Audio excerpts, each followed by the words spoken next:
Praise the lord. ક્રિસ્મા ભાઈ તથા બહેનો, દિવ્ય ધ્યાન દિવ્ય સંદેશમાં તમારું સ્વાગત છે. આ સંદેશ તમારા સૌ માટે, તમારા વિશેષ હેતુ માટે પ્રાર્થના કરું છું. આજના શાસ્ત્ર પાઠ સાંભળીએ. માથ્યુનો ગ્રંથ 12મો અધ્યાય 38થી 42મી કલમ સુધી. કેટલાક શાસ્ત્રીઓ અને ફરોશીઓ બોલી ઉઠ્યા, ગુરુજી, અમને કંઈ પરચો બતાવો. પણ ઈસુએ તેઓને જવાબ આપ્યો, દુષ્ટ અને નિષ્ઠાહીન પેઢી જ પરચાનો આગ્રહ રાખે છે, પણ પૈગંબર યોનાના પરચા સિવાય બીજા કોઈ પરચો તેને દેખાડવામાં નહીં આવે. યોના 3 દિવસ અને 3 રાત મગરમચ્છના પેટમાં રહ્યો હતો. તે જ પ્રમાણે માનવ પુત્ર પણ 3 દિવસ અને 3 રાત પૃથ્વીના પેટાળમાં રહેશે. કયામતને દિવસે આ પેઢીની સાથે નીનવેના લોકો પણ ઊભા થશે અને એને દોષિત ઠરાવશે, કારણ યોનાના ઉપદેશથી તેમણે જીવન પલટો કર્યો હતો. અને જુઓ તો ખરા, અહીં જે મોજૂદ છે તે યોના કરતાં મહાન છે. કયામતને દિવસે આ પેઢીની સાથે દક્ષિણની રાણી પણ ઊભી થશે અને એને દોષિત ઠરાવશે, કારણ ધરતીની છેડેથી સાલોમોનની જ્ઞાનની વાણી સાંભળવા આવી હતી. અને જુઓ તો ખરા, અહીં જે મોજૂદ છે તે સાલોમોન કરતાં પણ મહાન છે. આ પ્રભુની વાણી છે, તે આપનો આધાર છે. ક્રિસ્મા ભાઈ બહેનો, દરેક ધર્મમાં સંદેશ હોય, સાથે સાથે ચમત્કાર હોય. લોકો સંદેશ ઉપર વિશ્વાસ રાખવાનું હોય અને ચમત્કારના લીધે એ વિશ્વાસમાં તેઓ દ્રઢ બને છે.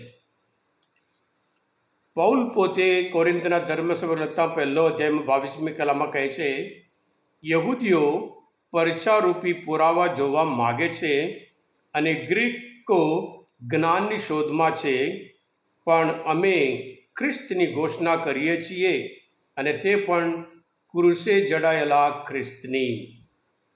હા ક્રિસ્માલ ભાઈ બહેનો, પ્રભુ ઈસુ આ પૃથ્વી પર આવ્યા માનવજાતની મુક્તિ માટે. વધસ્તંભ ઉપર એમનું જીવન આપણા માટે આપ્યું, એમનું લોહી રેડ્યું હતું. અને પ્રભુ ઈસુ સજીવન થયા, પુનરુત્થાન પામ્યા. પુનરુત્થાન ખ્રિસ્ત જીવનનું કેન્દ્ર છે. પુનરુત્થાન ખ્રિસ્ત ધર્મનો આધાર છે. પૌલ પોતે કહે છે, જો પ્રભુ ઈસુ ખ્રિસ્ત સજીવન થયા ના હોય, પુનરુત્થાન પામ્યા ના હોય, અમારો પ્રચાર નકામો, તમારી શ્રદ્ધા નકામી. એટલે આજના શુભ સંદેશમાં આપણે જોઈએ છીએ, લોકો શાસ્ત્રીઓ અને ફરોશીઓ પ્રભુ ઈસુ પોતે માથ્યુના ગ્રંથમાં 12મો અધ્યાયમાં 22મી કલમમાં ત્યાં એક માણસને સાજા કરે છે, જે આંધળો હતો, મૂંગો હતો, અબધૂત વળગેલો હતો. અને પ્રભુ ઈસુ એને સાજા કરે છે અને અદ્ભુત કાર્ય કરે છે. એ જોઈને પણ એ લોકો પ્રભુ ઈસુ પર વિશ્વાસ રાખવા, શ્રદ્ધા રાખવા તૈયાર નથી. લોકો પ્રભુ પાસે આ પરચો માગે છે, પ્રભુ પર વિશ્વાસ રાખવા માટે નહીં, પણ પ્રભુની કસોટી કરવા માટે. માથ્યુના ગ્રંથમાં 3 અધ્યાયમાં 5મી કલમ આપણને જોવા મળે છે, એમની કઠોરતા જોઈ પ્રભુ ઈસુ પોતે અત્યંત દુઃખ વેદનાનો અનુભવ કર્યો. પ્રભુ પોતે માર્કના ગ્રંથમાં 6 અધ્યાયમાં 6મી કલમમાં એમની અશ્રદ્ધા, અવિશ્વાસ જોઈ પ્રભુ ઈસુ છક થઈ ગયા. ચમત્કાર કર્યા, અબધૂત વળગેલાને સાજા કર્યા, મરેલાને જીતા કર્યા, માંદાઓને સાજા કર્યા, લંગડાઓને ચાલતા કર્યા.